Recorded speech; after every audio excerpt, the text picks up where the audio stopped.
My girlfriend told me her ex-boyfriend was moving into our apartment. Not asking, telling. I had about 12 hours before they showed up with the U-Haul, so I made some calls. Let me back up. Tuesday morning, I'm getting ready for work. Vanessa comes out of the bedroom with her phone, says we need to talk. I'm thinking date night plans or something wrong. She tells me her ex-boyfriend Derek is going through a rough time. Lost his job, got evicted, has nowhere to go. She wants him to stay with us for a few weeks until he gets back on his feet. In our apartment, the one-bedroom apartment that I pay for. I put my coffee down, ask her if she's serious. She says completely serious, that Derek has always been there for her, that he's like family, that we have the space. I look around our one-bedroom apartment, ask where exactly he's sleeping. She says the couch for a few weeks. I ask why his own family can't help. She says they're complicated. He needs friends right now. I ask why she didn't discuss this with me first. She says she's telling me now that he's already on his way. Driving from 2 states over. Should be here tonight around 8. I'm standing there processing this. My girlfriend wants her ex-boyfriend to move into our apartment tonight. And she's just now telling me. I ask how long they dated. She says 3 years. They broke up 4 years ago. Stayed friends. I ask if I get a say in this. She says it's already decided that I'm either supportive or I'm not the man she thought I was. I look at her, tell her okay if that's how it is. She seems surprised. Says, really? I say, sure. The more the merrier. She smiles, kisses me, says she knew I'd understand that this is temporary. Dear Rick will be gone before I know it. She leaves for work. I sit there thinking about how she just decided this, didn't ask, told me her ex was moving in and expected me to just accept it. In my apartment, the lease is only in my name. She's been staying here 3 weeks, moved some clothes in, keeps a toothbrush, but her lease at her old place doesn't end until next month. Still has her apartment across town. Mail still goes there. Driver's license still shows that address. We talked about her moving in for real next month when her lease ends. But right now, she's just visiting. Extended visiting. That's important. She's not officially living here, just staying over most nights. Not a tenant, just a guest. I make a phone call. My buddy Frank owns a moving company. I ask if he's got a crew available today. He asks what's up. I explain the situation. He starts laughing. Says he'll make it happen. I give him my address. Tell him I'll meet them there at 3 o'clock. Then I call the leasing office, explain I need to break my lease. Personal emergency, family situation, need to move fast. The woman asks when, I say, this week. She pulls up my file, says I've been a good tenant. 2 years. Always paid on time. Breaking the lease early means 60 days notice or 2 months rent penalty. $4,000. I say I'll pay it. When can I be out? She says, if you can be fully cleared out by end of week, I'll process the termination Friday morning. Bring the keys then. I say, deal. I call my brother, tell him what's happening. He says, she did what? I repeat it. He says, you're letting her ex move in. I say, no, I'm moving out. She can figure out what to do with Derek on her own. He asks where I'm going. I say, I'll figure it out. He says, come stay with me. Guest room is yours. I say, thanks. Then I tell him I need help moving tomorrow. He says, I'll take the day off work. I call my boss. Say, I need Wednesday and Thursday off. Personal emergency. He says, no problem. Hope everything's okay. I say, it will be. I go to work, sit at my desk, camp focus, leave at noon, stop by a storage facility on the way home, rent a unit, 10 by 10, month to month, pay the first month, get the keys. I get home around 1 o'clock. Vanessa is at work until 6 o'clock. I've got time. Start going through everything. Make a list. My furniture, my dishes, my TV, my electronics, pretty much everything. Vanessa moved in 3 weeks ago with 2 rolling suitcases and a duffel bag. That's it. She's got clothes in the closet, toiletries in the bathroom, some snacks she bought, a few books, but the furniture is all mine. Bought it before we started dating. None of it is shared. I take photos of everything. Document what's mine, what's hers. Want a clear record. I also grabbed the spare apartment key, the one I gave Vanessa to use. It's on the kitchen counter where she leaves it during the day. I pocket it. Both keys will go back to the leasing office. Frank shows up at 3 o'clock with his crew. 2 guys, big truck. I let them in. Show them what's going. The big stuff. Couch, bed frame, and mattress, dresser, TV stand, kitchen table, and chairs. They start loading, moving it to the storage unit across town. I tell them to take their time, do it right.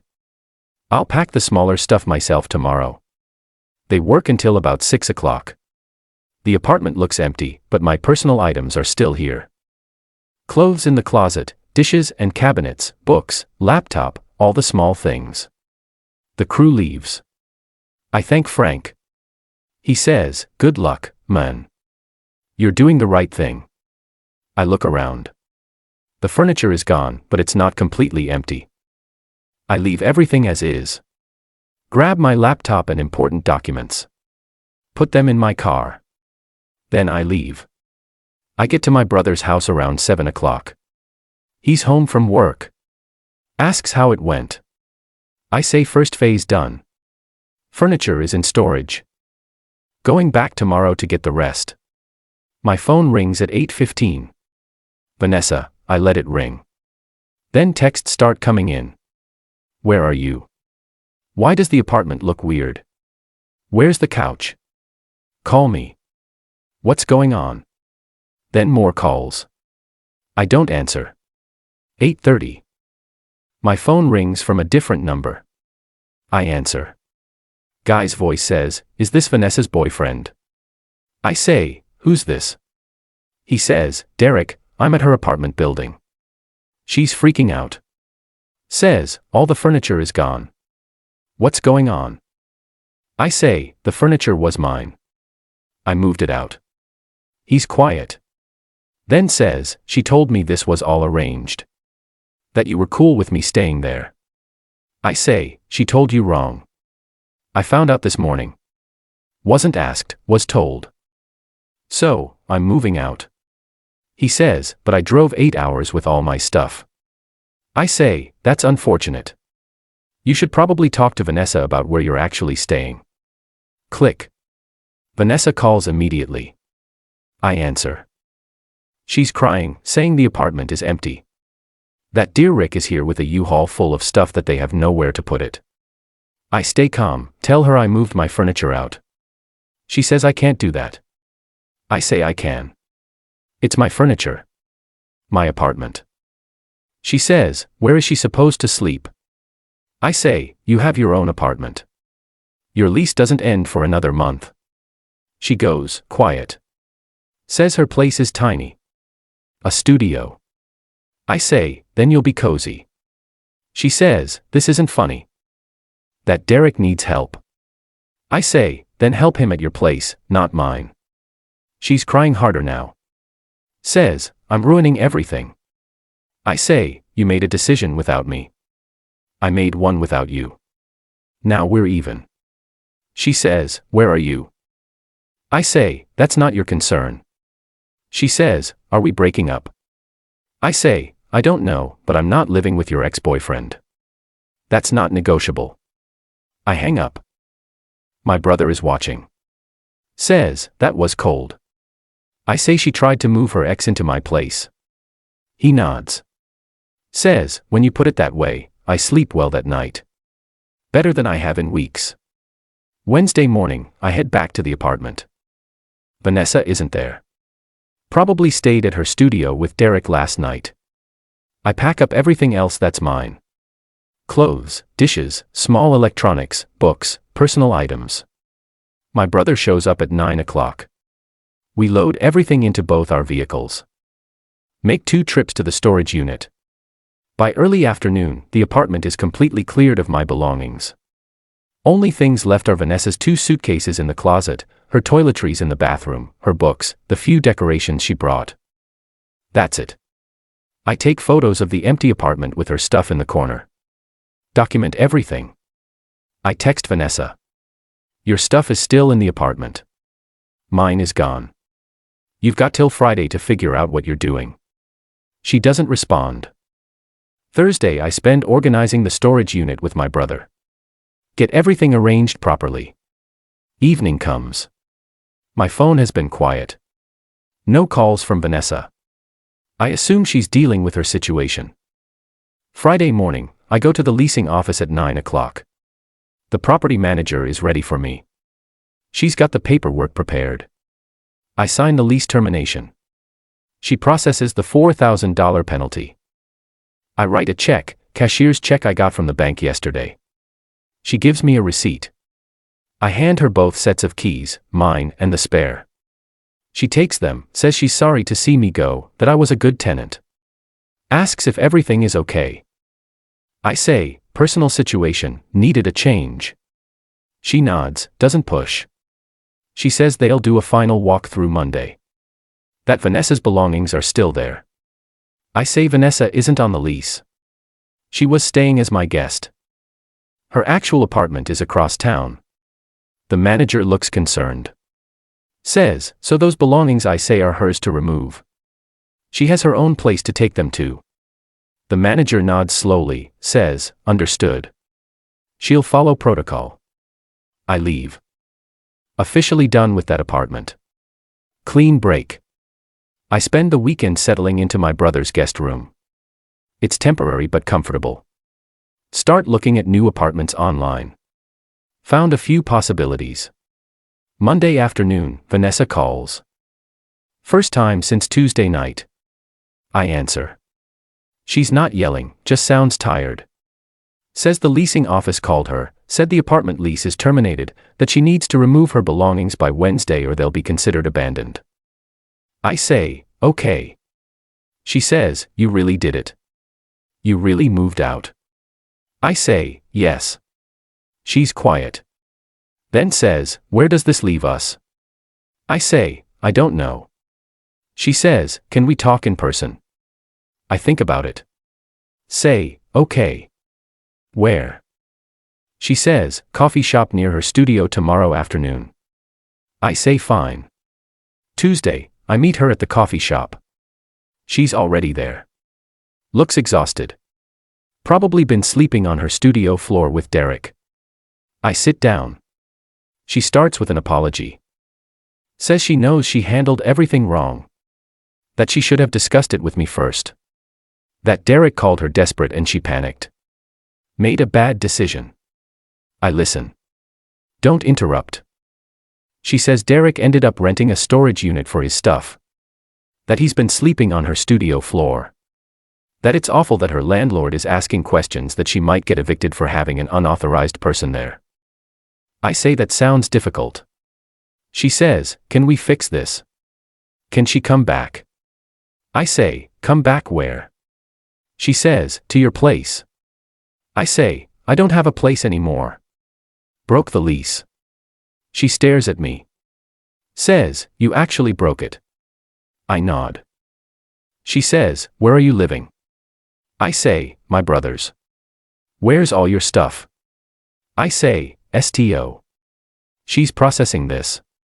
She says, you did all that because I wanted to help Derek.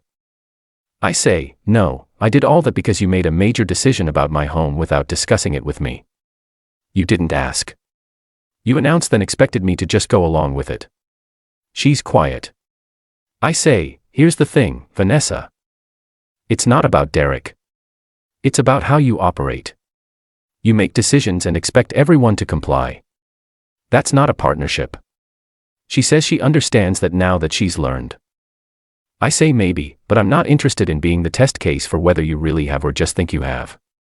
She starts crying, says she doesn't want to lose me. I say, you should have thought about that before. She asks if there's any chance for us. I say, honestly, I don't know. Right now, I'm focused on my own situation. Not interested in drama. She asks what she should do. I say, figure out your Derek situation. Get your stuff out of the apartment. Handle your business. I'm handling mine. She nods, says okay. We sit there for a minute. Then she gets up, says she should go. I say, take care of yourself. She leaves. My brother asks me that night how it went. I tell him. He asks if I feel bad. I say no. She made a choice. I made one, too. He says, that's fair. Over the next 2 weeks, I hear through a coworker who knows Vanessa's roommate from before that dear Rick found a room to rent, that he moved out of Vanessa's studio. That Vanessa seemed relieved. I don't reach out. Not my business anymore. 3 weeks after everything started, I find a new apartment, 1 bedroom, different neighborhood, better, actually. Sign the lease, my name only. My brother helps me move everything out of storage that weekend. We set up my new place. Feels good. Fresh start. My space, my rules. I don't tell Vanessa. Don't tell mutual friends. Keep it quiet. But somehow she finds out. A mutual friend named Sarah calls me. Says Vanessa asked her if she'd heard from me. Sarah said no, but she'd seen my car at a new apartment complex when she was visiting someone there. Must have mentioned it to Vanessa. Vanessa texts, says she heard I got a new place. Says she's happy for me. Asks if we can meet again. I think about it, decide, why not? We meet at the same coffee shop. She looks better, less stressed. Says Derek is gone, has his own place now. Says the whole situation was a disaster. That she learned a lot, that she wants another chance. I ask what exactly she learned. She says that she can't just make decisions, that relationships require discussion, communication, consideration. I say those are good words. She asks if we can try again. I say no. She looks hurt, asks why not if she's learned her lesson. I say because learning something and proving it are different things that maybe she has learned. But I'm not interested in being the person who finds out if she really changed or if she's just saying what I want to hear. She's quiet, then asks if there's any chance in the future. I say I don't know. Right now, I'm good where I am. Single, my own place. No drama. That feels right for me. Says she understands. Thanks me for meeting her. Leaves. Time passes. A month then another. I settle into my new apartment. Work is going well. Started going to the gym regularly again. Picked up cooking as a hobby, making actual meals instead of ordering in. Life is calm, simple. Mine. 2 months after the breakup, I'm at the grocery store. See dear Rick in the checkout line. We make eye contact. He nods. I nod back. Neither of us says anything. Nothing to say really. We both move on. 3 months in, Vanessa's mom calls. Haven't heard from her since everything happened. She says, hi. Asks how I'm doing. I say, good. She says she heard what happened, got Vanessa's version, then got another version from someone else, wants to hear it from me. I give her the facts. Vanessa told me Tuesday morning her ex-boyfriend was moving into my apartment. That night, he was already driving from 2 states away. I moved out instead, took my furniture, broke my lease, started over. Her mom is quiet.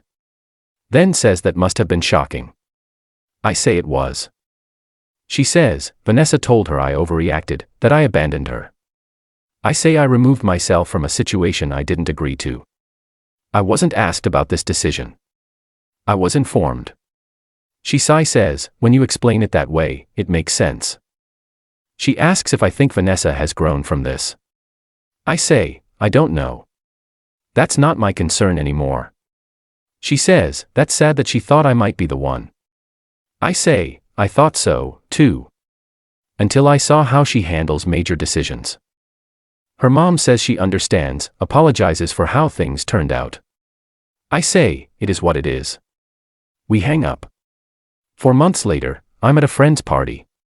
Run into some mutual friends. People who know both me and Vanessa. They're awkward at first. Then someone asks what really happened between us. Says, Vanessa told them I just left out of nowhere. I give them the short version. Vanessa decided her ex-boyfriend was moving into my apartment. Told me the morning of. He was already on his way. I chose to move out, broke my lease, took my furniture, started fresh. They're shocked. One says, Vanessa made it sound like you abandoned her for no reason. I say there was a reason, a major one. They apologize for believing her version without asking mine. I say, it's fine. They ask how I'm doing. I say, better than ever, actually. Someone asks if I'd ever consider getting back together. I say no. They ask why not if she's sorry. I say because sorry doesn't change patterns. She made a unilateral decision about my living space, about who I'd share my home with. That's a fundamental respect issue. You don't just apologize that away. 6 months out, I'm doing really well. Work promotion came through. New apartment feels like home. Been on a few casual dates. Nothing serious. Taking my time. Figuring out what I actually want. I want someone who communicates, who discusses major decisions, who considers how their choices affect me. Basic partnership things. Shouldn't be revolutionary, but apparently it is. I hear through Sarah that Vanessa moved to a different city. New job, fresh start. Good for her. Hope she learns something. Hope the next guy doesn't have to deal with surprise ex-boyfriends. My dad calls one evening, says he finally heard about the breakup. Months late, but that's Dad. Asks what happened. I tell him the whole story. He's quiet for a minute, then says I did the right thing. That a man needs boundaries. That when someone disrespects you that badly, you remove yourself. Says he's proud of me. That I handled it with dignity. Didn't yell, didn't make a scene, just left. Coming from my dad, that means something. He doesn't do emotions. Doesn't give compliments. I say, thanks. He says, don't let anyone treat you like that again. I say, I won't. He says, good. Hangs up. My brother and I are having dinner one weekend. He brings up the whole situation, asks if I ever wonder what would have happened if I'd handled it differently. If I'd let Derek stay for a few days, then kicked him out. I say, no, because that's not the point. The point isn't Derek. It's that she made a major decision without me. If I'd stayed and dealt with it, I'd be teaching her that's acceptable. That she can decide things and I'll handle the fallout. Next time, it would be something else. Plans made without asking. Money spent without discussing decisions that affect us both made unilaterally. He says so it was bigger than the ex-boyfriend. I say exactly. Derek was the symptom. The problem was how she operates. Making decisions and expecting compliance. That's not partnership. That's dictatorship. He nods. Says, you definitely did the right thing. Then I say, I know I did. 8 months later, I'm in a completely different place. New apartment feels like home. Work is great. Started seeing someone new. Taking it slow, but she's different. Actually asks about my thoughts. Discusses plans before making them. Cares about my opinion. Novel concept. I don't think about Vanessa much anymore. Sometimes something reminds me. A restaurant we went to. A show we watched. But it doesn't hurt. Just a memory. Part of my past, not my present. Someone asked me recently if I regret how I handled it, if it was too extreme. I said, no, not even slightly. She showed me exactly who she was. Someone who makes major life decisions without consulting their partner. I believed her and I acted accordingly. They said it seemed harsh. I asked what they would do if their partner tried to move an ex into their home without asking. They didn't answer. That's the thing. It's easy to judge from outside to say I should have been more understanding, more patient, more willing to compromise. But they weren't the ones being told their girlfriend's ex-boyfriend was moving in tonight. They weren't the ones expected to just accept it. I was, and I chose not to. I chose myself, my peace, my boundaries, and I'd make the same choice every single time. My brother says I dodged a bullet, that if she'd do that before any serious commitment, imagine what would come later. When there's real stakes, shared finances, maybe kids. He's right. She showed me who she was. I just paid attention. The ring I was planning to give her eventually is still in my dresser drawer. Don't know what to do with it. Thought about selling it, but that feels wrong. Maybe I'll keep it. A reminder of what I don't want, what real partnership looks like, and what it definitely doesn't. I'm not bitter, not angry, just clear. Clear about what I want, what I deserve, and what I won't accept. Someone who respects me enough to discuss major decisions, who sees me as a partner, not someone who just goes along with whatever they decide. Who understands that relationships are two people choosing each other every day, not one person deciding for both. And if I never find that, I'm fine being alone. Because being alone is better than being with someone who doesn't respect you. Better than living in a situation you never agreed to. Better than teaching someone it's okay to disregard you as long as they apologize after. I learned that lesson. Won't need to learn it again. Life is good now. Quiet. Simple. Mine. No drama, no ex-boyfriends, no surprises. Just me figuring out what comes next. And whatever that is, it'll be my choice, not someone else's decision I'm expected to accept. That's worth everything. Worth the $4,000 lease break. Worth starting over. Worth all of it. Because at the end of the day, I still have my self-respect, my boundaries, my peace. And nobody can take those unless I let them. Vanessa tried. I said no. And that made all the difference.